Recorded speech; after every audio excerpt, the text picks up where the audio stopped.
Quel plaisir d'offrir ou de recevoir des fleurs, et les occasions sont nombreuses. Bouquet rond, centre de table ou composition sophistiquée, avec quelques conseils simples et pratiques, l'art floral n'aura bientôt plus de secret pour vous. Avec Pierrette Sacré, meilleur ouvrier de France, laissons-nous guider. On va déjà commencer par l'orchidée qui est la fleur principale et qui a besoin d'être en avant. Ensuite, tous les autres éléments seront là uniquement pour la mettre en valeur. J'ai préparé une tranche de mousse florale bien trempée pour venir camoufler cette bordure. J'ai préparé cette feuille de Mansagiana que j'ai coupée par le centre. Maintenant, on va commencer par l'orchidée. Définir la hauteur dans le récipient. Venir piquer cette fleur. Donc, la mousse.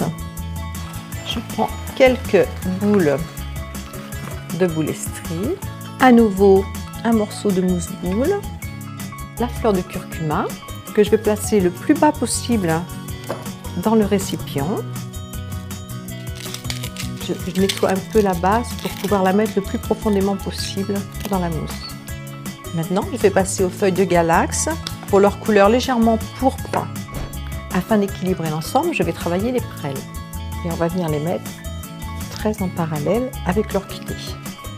Alors, je m'arrange à mettre toujours plusieurs fleurs côte à côte ou plusieurs feuillages. C'est pour donner de la force à l'ensemble de la composition.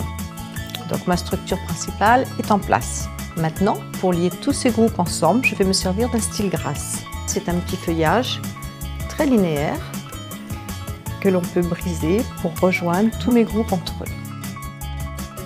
Nous allons finir en posant les bâtons de cannelle pour jouer la couleur et la forme.